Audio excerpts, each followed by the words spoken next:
Meus irmãos, então dando continuidade aqui, a gente parou no slide 18 aqui. Eu vou bem rápido mesmo para a gente terminar tudo hoje. Então, doutrina do pecado. Então, coloquei essa figura aí só para a gente lembrar da cena. Então, o pecado, ele gerou essa escravidão, né? Nós estamos amarrados. Então, você, eu, o pecado, nós estamos agora fundidos da tal forma que só a morte e a glorificação poderá nos separar. Então, enquanto a gente está vivo, o pecado está acorrentado em nós e nós estamos aprisionados. Essa é a realidade. Então, a natureza do pecado, Deus declara que tudo é bom, e de repente entra o pecado no mundo e as coisas mudam drasticamente, e o efeito do pecado é essa alienação, essa separação, e todo mundo sofreu com o pecado. Então essa alienação, essa separação, essa destruição, esse efeito, esse estranhamento, ele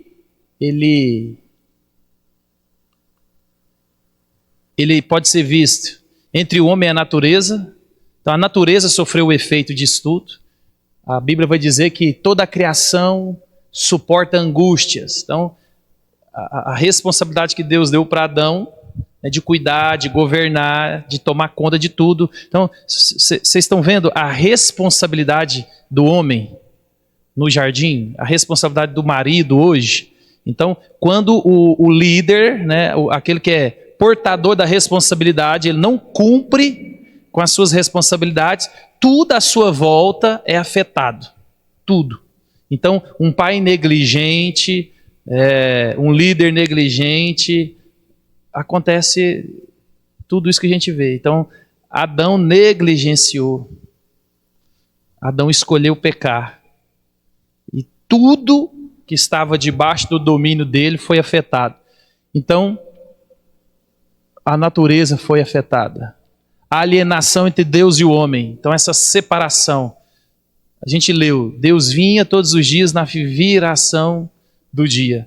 Imagina um relacionamento íntimo, um relacionamento aberto, um relacionamento puro, um relacionamento perfeito entre Deus e o homem. Todos os dias o pecado veio e separou.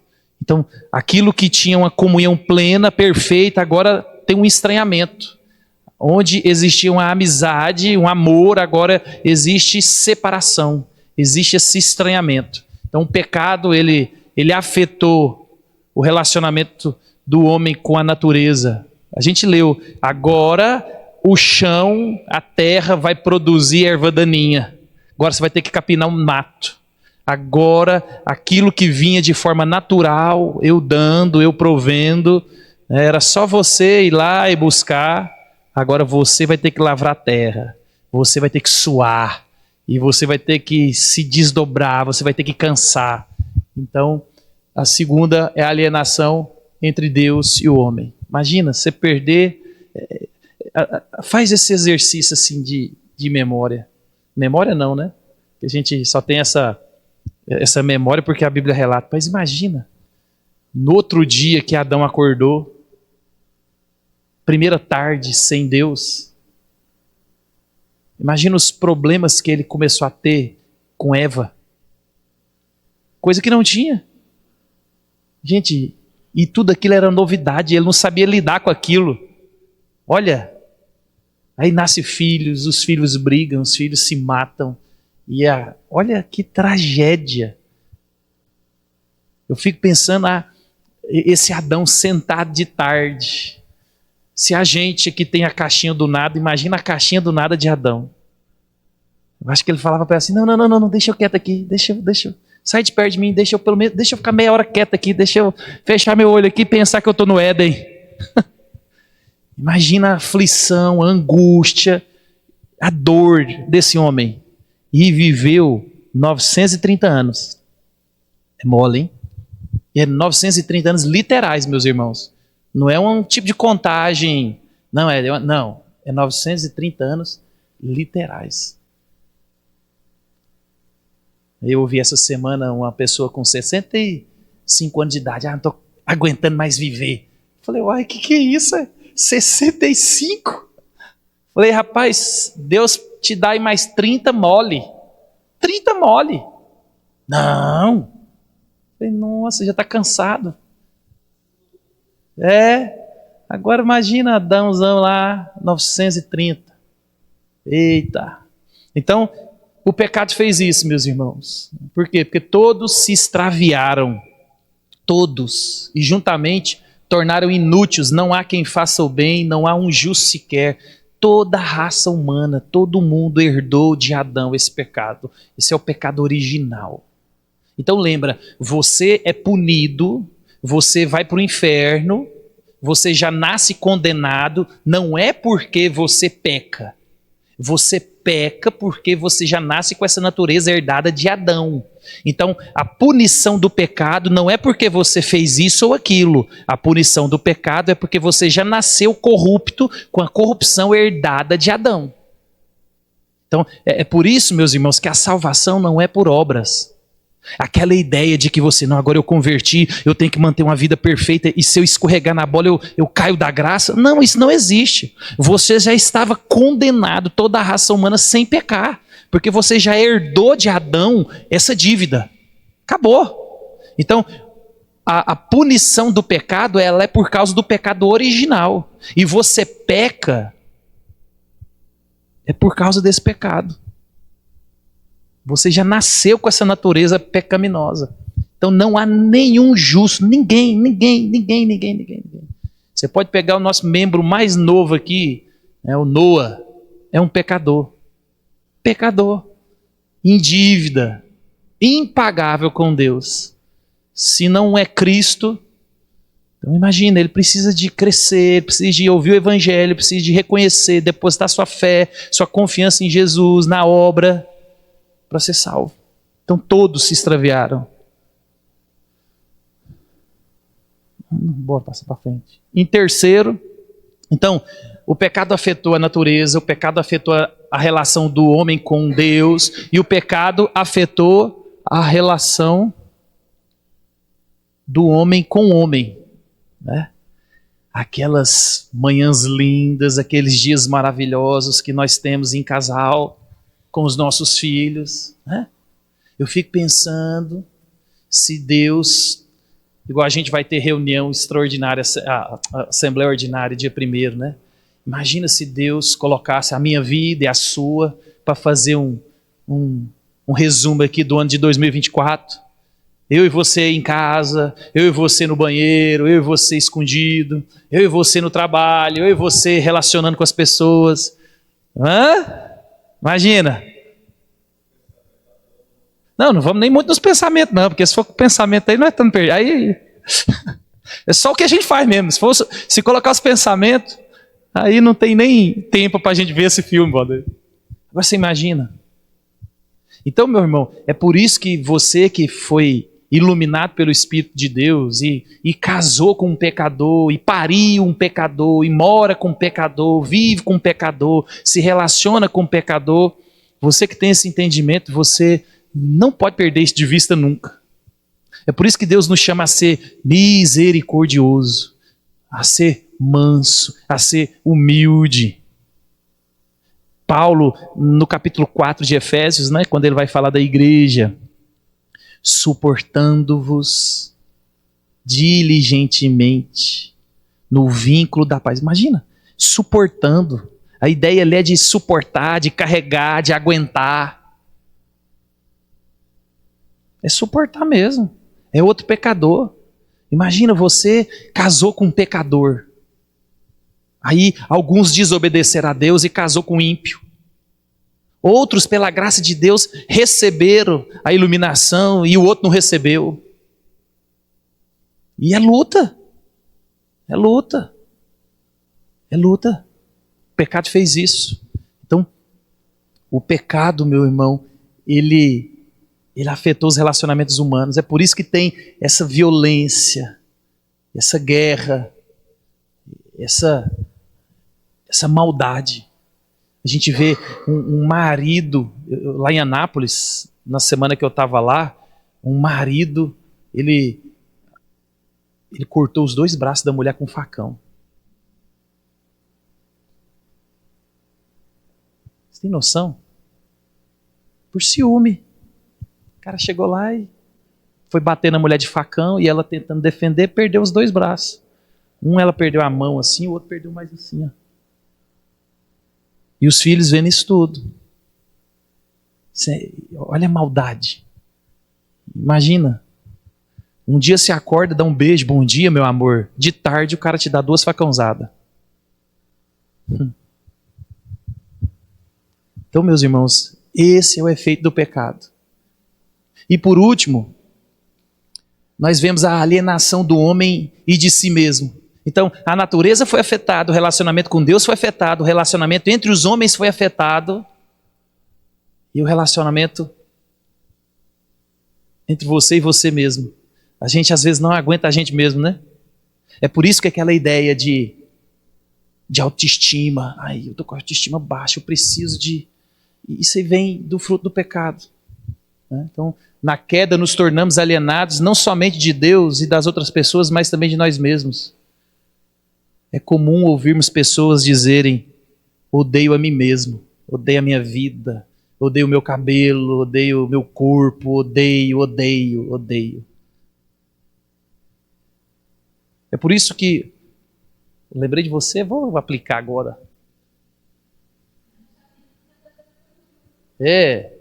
Não, eu vou apertar, né? Vai que tem alguém aqui que pensa, mas não falou, né, ainda. Então, meus irmãos, imagina, vou dar o exemplo da Cleo, né? Tem gente que fica alienado e precisa de fazer uma plástica, porque meu nariz, meu bumbum, meu peito.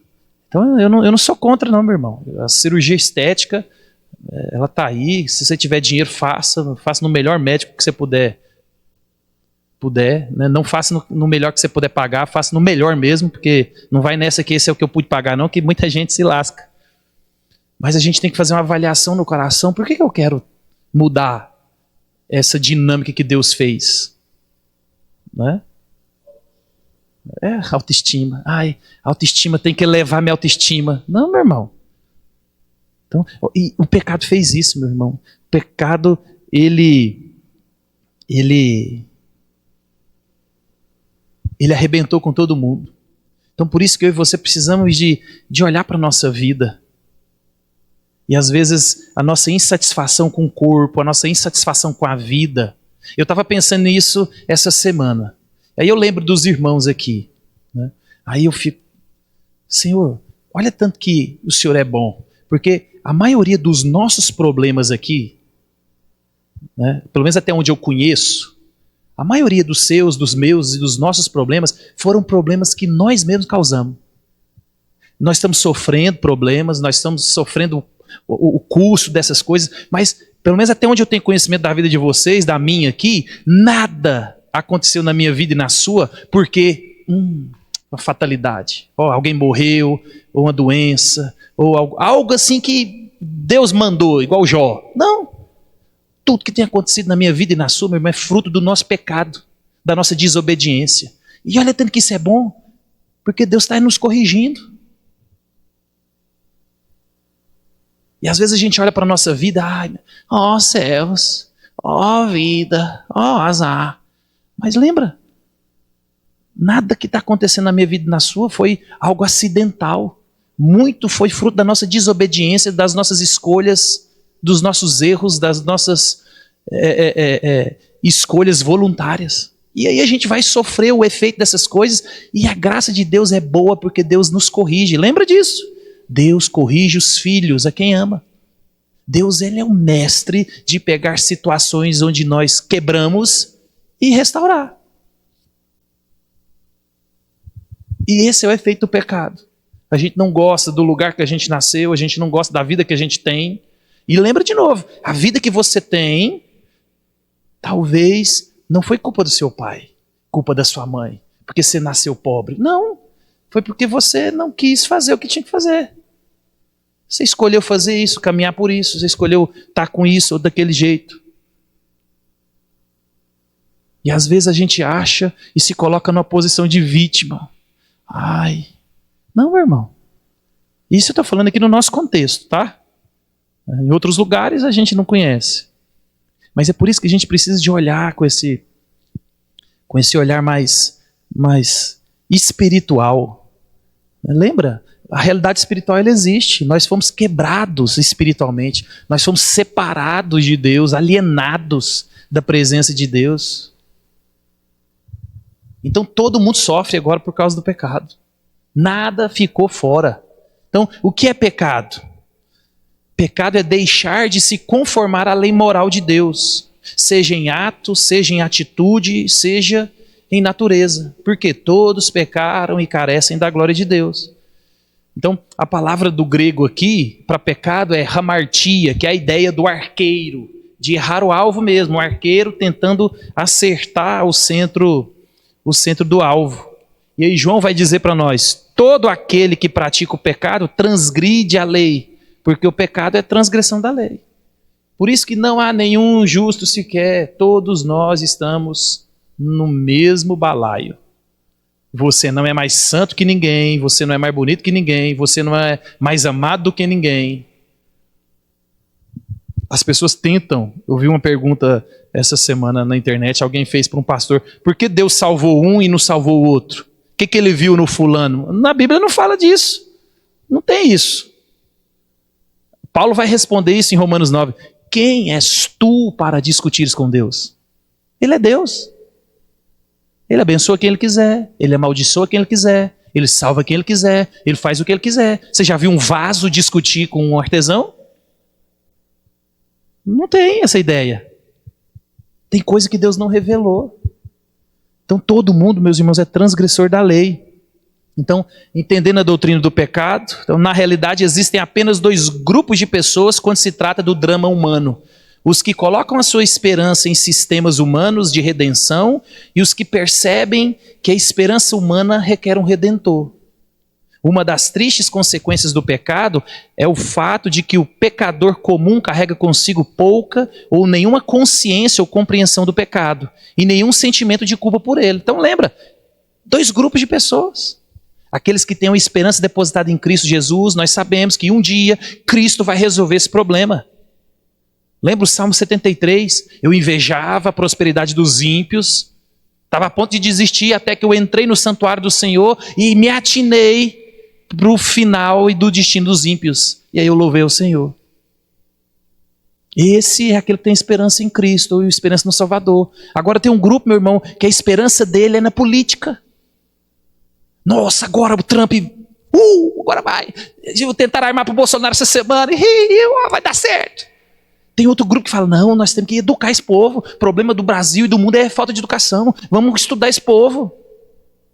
E aí o problema do povo é isso, o problema do povo é aquilo. Por quê? A redenção, a melhora, a solução está em coisas. Porque a pessoa não tem essa ideia de que a redenção é só em Cristo Jesus. Cristo que muda, que transforma a cultura. Cristo que muda e que transforma a pessoa. Você não. Você só é um agente visível do Deus invisível. Só existem esses dois grupos de pessoas. E você conhece gente que não tem essa ideia de pecado. Tem gente que acha que pecado é estuprar, matar, roubar de vez em quando, dependendo do roubo. Porque se você sonegar imposto, não, pode roubar. Sonegar imposto não tem problema não, pô. O governo rouba, também vai roubar. Né? Tem até o ditado, né? Quem rouba de ladrão tem 100 anos de perdão. Então, tem gente que tem essa consciência. Creme que compensa. Tem gente que não tem, tem gente que não tem a consciência, por exemplo, de que adultério é pecado. Não, adultério não, adultério. Eu já ouvi isso de crente. O que mantém meu casamento vivo é a minha puladinha de cerca, porque eu dou aquela puladinha de cerca. Aí a semana fica leve, tranquila, eu chego em casa, eu aguento mais uma batalha, semana que vem, e assim vai. Por quê? Porque tem gente que tem essa consciência. Não tem problema não. Não, minha mulher ou meu marido deixa de fazer isso. Não. E assim vai. Esses são os dois grupos de pessoas. Então, se você não acredita na tragédia e na universalidade do pecado, então pensará que o ser humano tem poder para consertar a humanidade.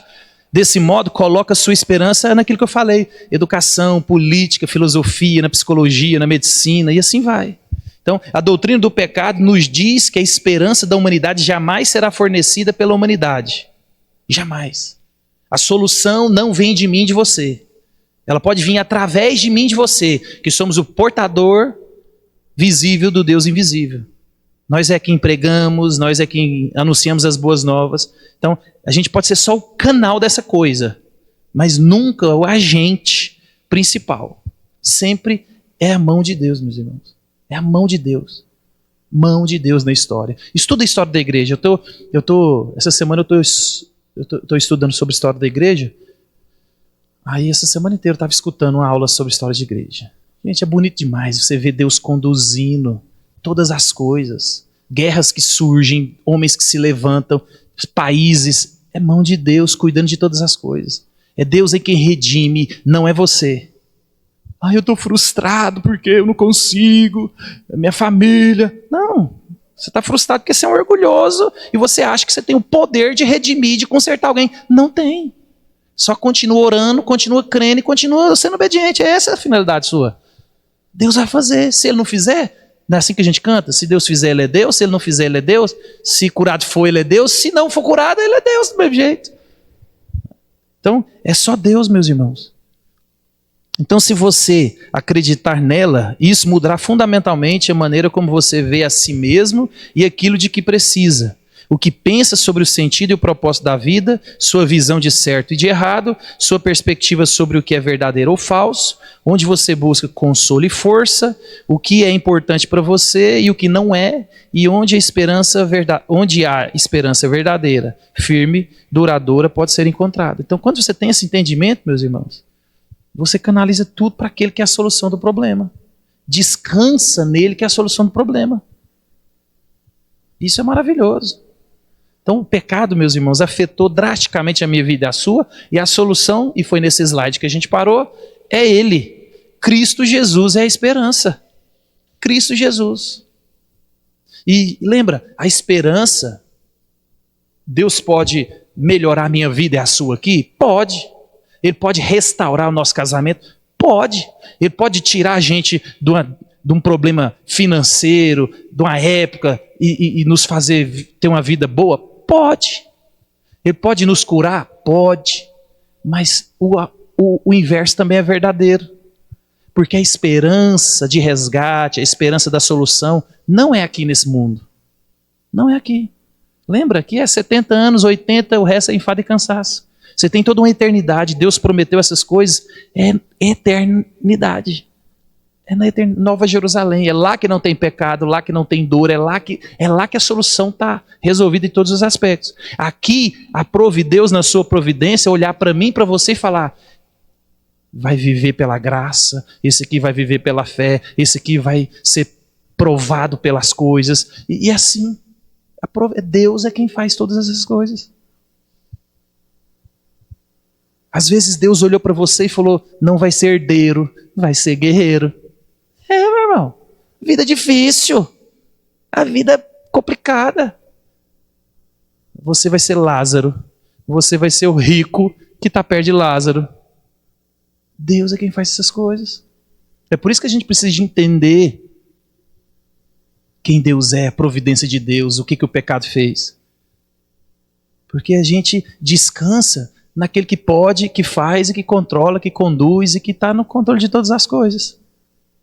Quando a gente entende isso, as nossas reações, às vezes as pessoas fazem coisas conosco que são uma evidência clara de efeitos pecaminosos. Você tendo esse discernimento, você consegue absorver, perdoar, administrar, amortecer o resultado do problema. Mas não, às vezes a gente toma lá da cá. Aqui comigo tem esse negócio não leva desaforo para casa não. Você já deu, você já está tomando. Então lembra, é por isso que às vezes a maioria dos nossos problemas vividos aqui na nossa comunidade são escolhas nossas.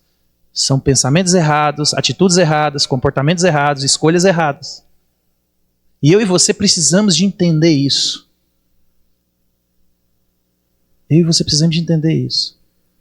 Vamos voltar de novo na lição da quinta-feira. Oração, você fala com Deus. Leitura, Deus fala com você. E igreja, onde você tem o suporte. Deus te abraça através da igreja, Deus te ensina através da igreja, Deus te corrige através da igreja. O conselho está na igreja. E às vezes a gente despreza aquilo que Deus colocou para mim e para você, que é a igreja, é o conselho da igreja. A gente falou sobre crítica, né, na quinta-feira. A gente não quer ser criticado, a gente não gosta desse tipo de coisa. Então a gente vai se distanciando das pessoas que Deus colocou perto de nós. E aí o que acontece? A gente não busca conselho. E aí, meu irmão, a gente parece o IML. Você só vai lá só para catar o corpo. E aí depois não adianta. Não adianta você chegar lá e falar assim, está acontecendo isso, isso, isso. O que está acontecendo? A veia, a aorta cortou, o que eu faço? Ora. Pergunta se a vítima já creu em Cristo. Aproveita os últimos minutos e prega. A gente não quer buscar conselho, a gente não quer buscar o Cristo enquanto há tempo. E às vezes, por causa do pecado, o seu casamento foi para o saco. Seu relacionamento com o filho foi para o saco, seu relacionamento com as pessoas foi para o saco, as suas escolhas te levaram a sofrer esses efeitos até que você morra. Então, você tem que entender o efeito do pecado. Entender o perdão de Cristo. Deus não está te punindo.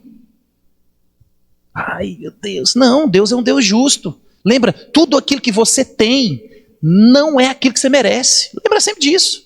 A vida que você tem não é a vida que você merece. A vida que você tem é a atuação maravilhosa da graça de Deus. Porque se Deus fosse te dar a vida que você merece, você não tinha nem vida. Faz um dia, senta, lembra só o que você pensou, aquilo que você pensou, das pessoas que você pensou, do jeito que você pensou. Se você já não resolver esse problema, não precisava nem de Deus. Porque a gente pensa coisas, fala coisas, imagina coisas sobre as pessoas que estão perto de nós, meu irmão, que a gente não pode nem colocar. Tinha que colocar, não é nem 18 anos, tinha que ser assim, não, nem pode colocar. É pior do que sexo explícito, aquilo que a gente pensa às vezes. Porque é mal. Isso tudo é efeito do pecado. Então, a nossa esperança, Cristo, Jesus, Ele providenciou tudo para mim e para você. Então, vamos embora. Então o pecado é o maior dos enganos, pois conta mentiras sem fim e faz promessas que não pode cumprir. O pecado é a interrupção definitiva, pois muda a história da humanidade para sempre. Então a escolha egoísta, idólatra e rebelde de Adão e Eva amaldiçoou todo ser humano que viria depois deles. Então o desastre não está apenas na punição que Adão e Eva receberam, está também no fato de que, por causa do pecado, eles se tornaram pessoas completamente diferentes. Imagina esse casal depois do pecado. Um relacionamento perfeito, um alinhamento perfeito, uma sintonia perfeita. No outro dia, imagina como é que deve ter sido. Então, e a Bíblia vai dizer que o pecado ia aumentando.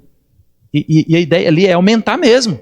Porque eles pecaram e então ele começou a treinar o pecado, né? O negócio foi ficando bom, foi ficando bom, foi ficando bom. E eles foram ficando tão bom no pecado que Deus falou, chega, preciso de resolver esse problema. Vou destruir a terra, porque o trem... Agora você imagina, então o pecado nos tornou completamente diferente. Isso que o pecado fez comigo e com você. Então, não mais perfeitamente justos em palavras, pensamentos e ações, eles agora estão corrompidos em todos os sentidos. Todos os sentidos, meu irmão. Lembra? Não tem nenhuma área da sua vida, nada que não foi afetado pelo pecado. Não mais amantes de Deus e de sua lei. Eles agora estavam alienados de Deus e eram atraídos pelo que é mal aos olhos de Deus. Tudo isso foi passado para seus filhos e para os filhos dos filhos, bem como todas as gerações seguintes. Então, é por isso que eu e você precisamos de entender aquilo que aconteceu no Jardim do Éden, para a gente desvendar a tragédia desse negócio. Tudo foi afetado, tudo foi mudado. Aquilo que era natural, amar a Deus, se relacionar com Deus, agora não. Então, mais uma vez, aquela ideia de que o mundo está sedento por Cristo, o mundo clama por Deus. Não. O mundo clama por um Salvador? Clama, porque a eternidade está dentro de mim e de você. Eu e você somos seres religiosos. Deus deixou esse fio em mim e você. Então eu e você buscamos um Deus o tempo inteiro, e nós temos mais de um Deus. Por isso que nós precisamos de olhar para o efeito do pecado. Nós não obedecemos a Deus. Meu irmão, eu estou cansado de ver crente falando: sexo antes do casamento é pecado. É verdade. Mas aí, né, como é que a pessoa vai casar sem conhecer a outra pessoa? Sem dar um beijo? Crente pensa nisso.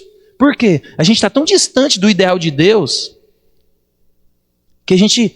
olha para você ver.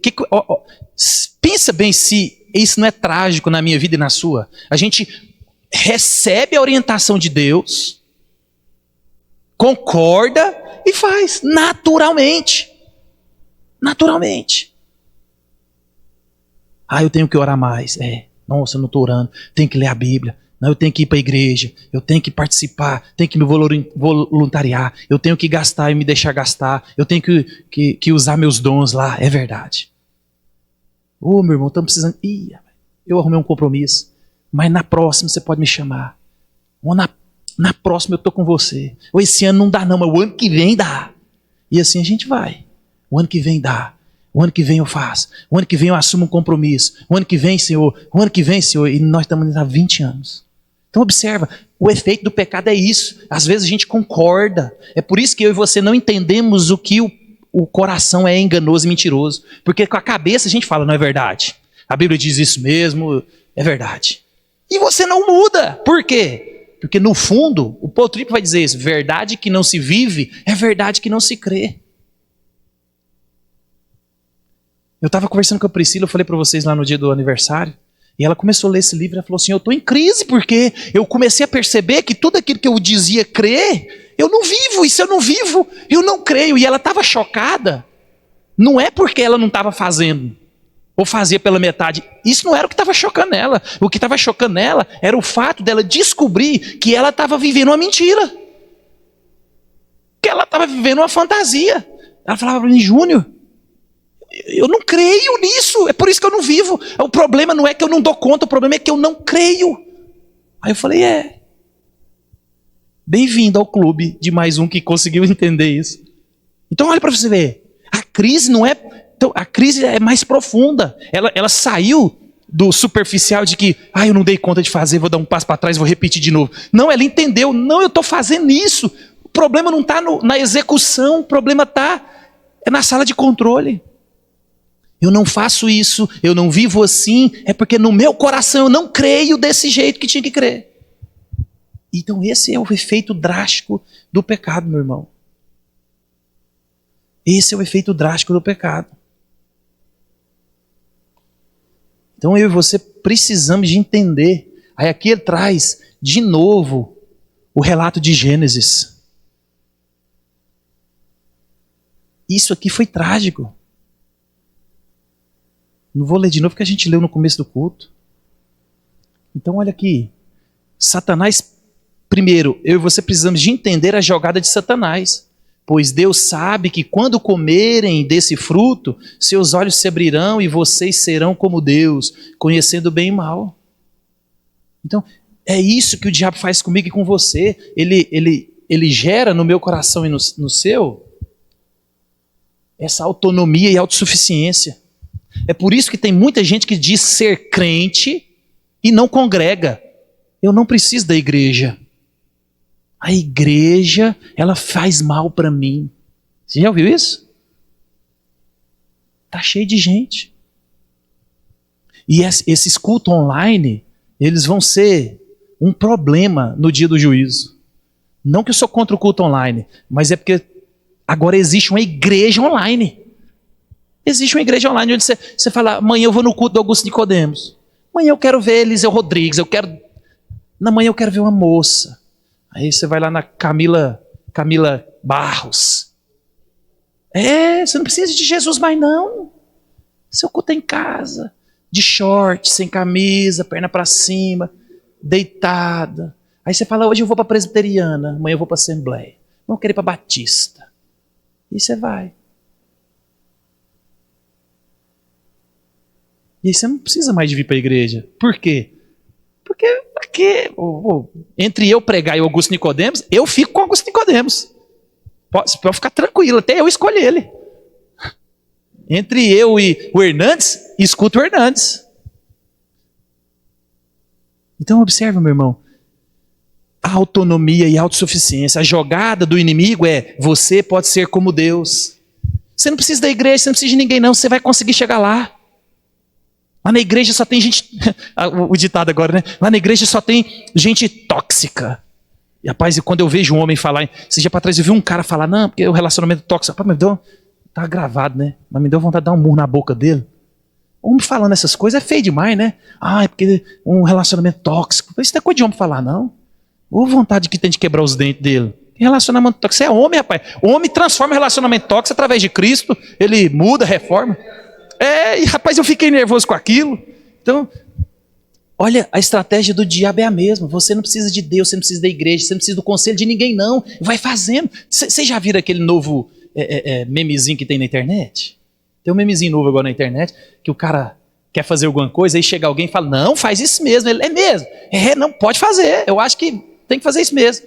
Fala, rapaz, você me deu uma boa ideia, mas prazer, qual que é seu nome? Não, prazer, Satanás. Porque às vezes a gente escuta as sugestões de Satanás. E ele está querendo gerar no meu coração e no seu, é o quê? Autonomia e autossuficiência. Deus é o único soberano, nada nem ninguém está acima dele. Deus não depende de ninguém, ele pode, sabe, faz tudo quando e como desejar. Então foi isso que atraiu. É isso que tem atraído eu e você, independência e autonomia. Observa, você quer independência financeira, é isso que você quer.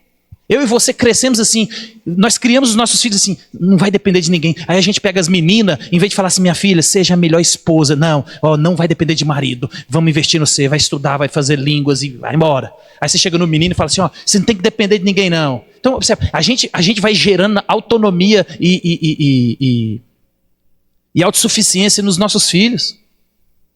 Agora eu tenho que ter uma autonomia e autossuficiência emocional e financeira nos relacionamentos. Eu não preciso depender de ninguém. Agora, espiritual, eu não preciso de Deus. Deus pode ser encontrado em todos os lugares. Né? Então observe, meu irmão, o pecado não mudou. A estratégia do diabo é a mesma. Por quê? Funciona muito bem. E time que está ganhando não se mexe. É autonomia. Você acha por que cada dia que está é gente abrindo igreja? É gente abrindo igreja por quê? Não, essa igreja não. Vocês não viram o problemão que está tendo aí na Lagoinha? Olha que coisa horrorosa. Eu não sei se eu fico com nojo daquilo. Eu fico com o coração partido de ver uma igreja brigando. Família. Não, entre irmãos. Isso é trágico. E o diabo, eu fico pensando, o diabo dando gargalhada. Não sei se o diabo tomou uma pinga. Eu fico pensando, às vezes ele tomando uma cervejinha gelada. Assim, nossa, olha só que beleza. E o trem toma proporções midiáticas internacionais. E aí, olha que tragédia. Autonomia e autossuficiência. A gente para de pensar no aspecto reino. E só pensa em nós mesmos. Nada mudou.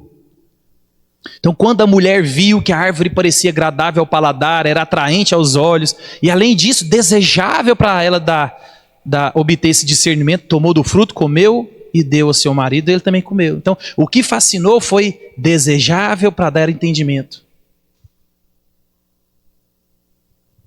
Isso nos atrai. Facilidade.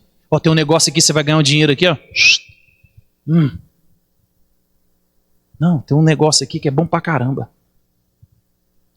Tem uma solução aqui, 7 passos, 12 passos.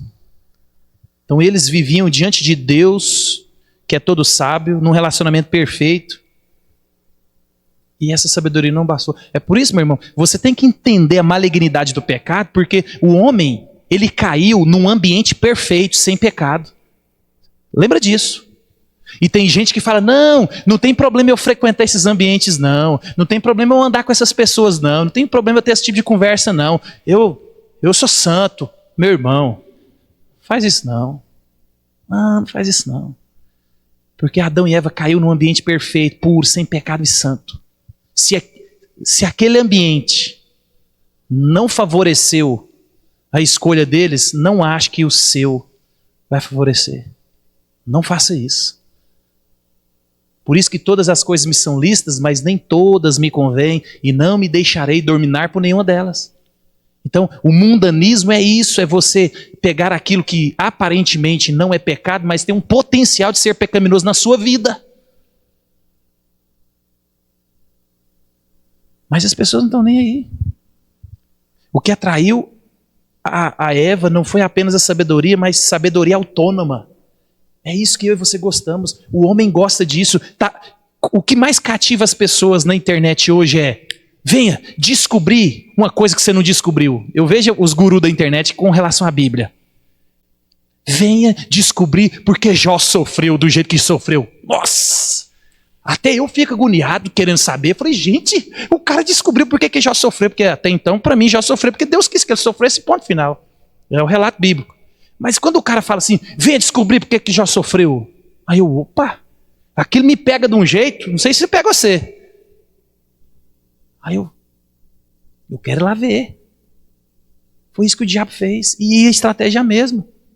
Meu irmão, quem que não quer ter inteligência, sabedoria, espiritualidade, materialidade, tudo autônomo? Eu não quero depender de ninguém. Eu que quero ser a fonte do conselho, eu não quero pegar conselho, eu quero ser a fonte de quem presta. A gente gosta disso. Lembra, a centralidade é eu e você, eu e eu mesmo, né? A gente gosta disso. A gente gosta dessa sabedoria e dessa vida que não exige de mim, de você, confiar e nem submeter a Deus. Só que quando você não entende essa malignidade e esse efeito do pecado, você acha isso normal. Lembra, existe só dois grupos: o que não tem essa consciência, não tem essa culpa e vive. Não, aqui é... E a frase sempre tem. Aqui é um por todo. Como que é? Aqui é... Ai, como que é a frase? Deus por todos. Não é? Cada um por si, Deus por todos. Não, mas essa é do D'Artagnan. É aquela... É que eu queria essa mesmo, cada um por si, Deus para todos. Então, essa sabedoria autônoma, essa vida autônoma. Eu não dependo de ninguém. Eu que sou o cara que... Eu sou a fonte de tudo que vocês precisam. A gente gosta disso. A gente gosta disso. Somente Deus, meus irmãos, é a fonte de toda sabedoria, poder e sabe como tudo e todos devem funcionar. Ele não precisa de conselheiros, somente Ele sabe tudo sobre todas as coisas. Eva quis a posição de Deus. Ela não quis ser dependente de Deus, ela quis ser Deus. Isso nos mostra e lembra as palavras de Paulo. Ele morreu por todos, para que os que vivem não vivam mais para si mesmos, mas para aquele que por ele morreu e ressuscitou. Quando eu vi esse versículo aqui, eu fiquei pensando. Esse foi um versículo que apareceu na minha Bíblia quando eu estava preparando a aula. Eu não tinha atentado para ele. Olha aqui. Ele morreu por todos para que não vivamos mais para nós, mas para ele. Eu falei, nossa, fez todo sentido agora. Olha o aspecto da salvação. Deus, Ele nos salvou de maneira tão completa que Ele salvou de mim mesmo. Porque eu e você, meus irmãos, só vivemos para nós mesmos. Meu irmão, eu e você, a nossa agenda, ela é tão egoísta que se eu falar para vocês agora, meus irmãos, a partir do ano que vem, eu quero 2 dias da semana para a gente envolver na obra. Você não tem esse tempo. Você não tem. Você não tem. Você não tem. E se você tiver esse tempo, você não tem disposição para aguentar até o dia que precisar. Por quê? Porque você precisa de cuidar das suas coisas. Você precisa de sustentar as suas coisas. Você precisa de organizar as suas coisas. É o seu reino. Então observe, meu irmão. Olha o que o pecado fez comigo e com você. E o pior disso tudo, que o nosso coração nos engana, é que a gente vive no pecado, continua no pecado, e a nossa consciência, ela lança doses homeopáticas de que está tudo bem. É isso mesmo.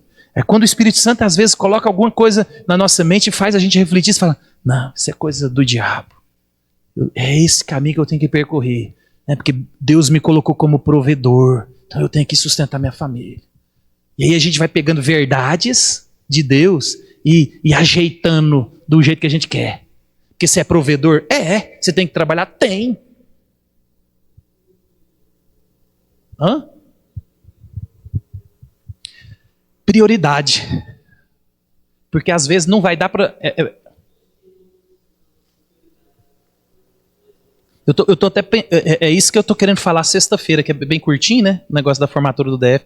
Essa questão da prioridade. Porque tem coisa que não dá para equilibrar. Porque você só tem 24 horas. Você vai trabalhar 8 horas, você vai dormir 8 horas.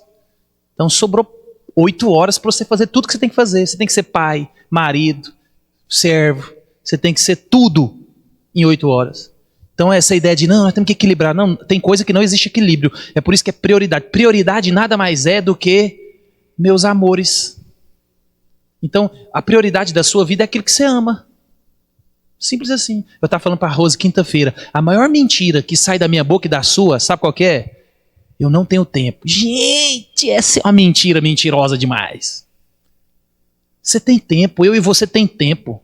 O problema é que as minhas prioridades exigem tempo e eu não tenho tempo para você, para Deus, para outras coisas. Então, prioridade. Prioridade. Então, o DNA do pecado é o egoísmo. O pecado faz a vida girar em torno de mim. O pecado me faz reduzir o meu mundo ao tamanho dos meus desejos, minhas necessidades, meus sentimentos. Eugene Peterson, que é um pastor que escreve muito bem, ele diz que o pecado substitui a Santíssima Trindade por uma nova trindade. Olha o que ele vai dizer. Mas o Pai, o Filho e o Espírito Santo, tripessoais, são substituídos por uma trindade pessoal e muito individualizada, de meus santos desejos, minhas santas necessidades e meus santos sentimentos.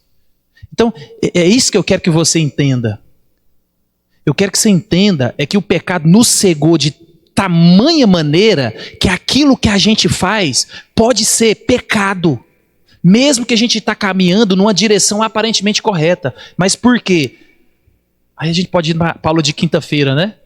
A gente não quer ouvir crítica, a gente tem problema com crítica, a gente não quer caminhar com ninguém. Então, por que as pessoas mudam de igreja? Por que as pessoas abrem igreja? Por que as pessoas mudam de emprego? Por que as pessoas mudam de situações, de endereço? É porque quando começam a intrometer demais na minha vida, quando começam a saber demais da minha vida, quando começa a ficar próximo demais, qual que é a estratégia? Você levanta acampamento, anda mais um pouquinho, aí você muda de igreja, você muda de trabalho, aí você muda e você muda. Essa foi a estratégia na criação dos monasteiros, sabia? Porque a gente precisa de ter uma vida santa. O mundo é mau, o mundo é ímpio, o mundo é corrompido. O que nós temos que fazer? Nós temos que ficar recluso. Então, os primeiros começaram a uma reclusão no deserto. Aí depois começaram a uma reclusão nos monastérios. E aí eles perceberam que o problema não está do lado de fora. O problema está do lado de dentro. E aí você pode estar no monastério, você pode estar em outra igreja, você pode estar em outra família, você pode estar em outro casamento, você pode estar com outros filhos, você pode estar em outro país. Se você não resolver o problema do lado de dentro, acabou. Vamos lá que eu tenho... Ixi, aqui... É porque ali eu estou no relógio ali falta 5 minutos. Aqui falta 3. E aqui passou 1 minuto. E agora? Olha para você ver. A média é 3, né? Então vamos. Então, o pecado transforma todos nós em usurpadores da glória de Deus, levando-nos a querer o que por direito pertence a Deus. Se você adora a si mesmo, trocará adoração e serviço a Deus por adoração e serviço a coisas criadas. Se curvará diante dos ídolos, do conforto e do prazer. Seu coração será governado por desejos de poder e controle. Anseia pelo louvor das pessoas. Na base de todas as formas de disfunção humana está o fazer de si mesmo um ídolo. Então todo pecado é idolatria, ele nos coloca no trono de Deus como soberanos sobre nossa própria vida, fazendo o que nos dá prazer. É por isso, meus irmãos, que Davi é o homem segundo o coração de Deus, porque ele traz essa confissão: contra ti somente pequei e fiz o que é mal aos teus olhos. Então ali, meus irmãos, naquele momento, na primeira vez no jardim, Eva adora algo diferente de Deus. Ela não focou na sabedoria de Deus, no poder de Deus, na dependência de Deus. O foco dela foi nela mesma. E é nessa hora que eu e você nos perdemos. É quando a gente escuta a voz do nosso coração de: você não precisa de ninguém. É você mesmo. Vai na força do seu braço. Você não precisa da igreja, você não precisa de Deus, você não precisa de marido, de esposa, de filhos. É você. Você é bom. E aí a coisa foi pro brejo. Então, quando o amor a si mesmo substitui o amor a Deus, não há fim para o mal que disso resultará. Então, se o pecado é idólatra, então a única esperança para mim é um poderoso Salvador que tenha vontade e poder para me libertar dessa escravidão a mim mesmo. Depois a gente vai olhar com o Salmo 51, mas pode parar por aqui. Então é isso, meus irmãos. O pecado foi trágico. O pecado fez com que eu e você anulássemos tudo e todos e olhássemos só para nós mesmos. O pecado, ele é uma tragédia. E o efeito dele, a gente não precisa olhar para a vida do vizinho, não. Olha para dentro da nossa casa. Olha os efeitos do pecado na nossa família. Olha as discussões, as indiferenças, olha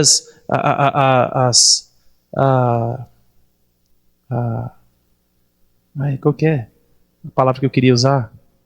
É a falta de alinhamento, mas não é isso. A diferença. Hã? Não é frieza, não. Não, é só... não é empatia. É a ideia aqui que eu estou falando que o pecado fez, é de cada membro da família olha para o próprio umbigo. Né? Então, assim, a gente não entendeu que... E aí é só você maximizar. É a mesma coisa que a gente faz na igreja. Porque assim, ó, a gente está na nossa família, você tem seu sonho, sua mulher tem seu sonho, os seus filhos têm o sonho de cada um, e natural, não tem problema nenhum nisso. Só que você trabalha para o seu sonho, ele trabalha para o sonho dele, cada filho para um lado, e cada um tem seu mundo, cada um... né? Também envolve o individualismo, e aí a gente traz isso para o trabalho. No trabalho... Não, no trabalho é eu, se eu não for por mim, que eu tenho que aparecer melhor que todo mundo, que eu tenho que ser um bom funcionário. Aí você traz isso para a igreja. Não, para a igreja eu vou ficar trabalhando aí para o ministério levar crédito. Eu vou ficar trabalhando aí para o pastor levar crédito. Eu vou ficar trabalhando aí para a igreja levar crédito. Claro que não, eu vou fazer para mim. Então imagina, aquilo que você já faz dentro de casa, em pequenas proporções, você leva para o mundo exterior, para o mundo maximizado. Porque você só olha para você mesmo. É você que está em perigo. Ninguém pode usurpar o seu trono. E é você que está sentado lá. Então, meus irmãos, nós precisamos de nos arrepender disso. Amém?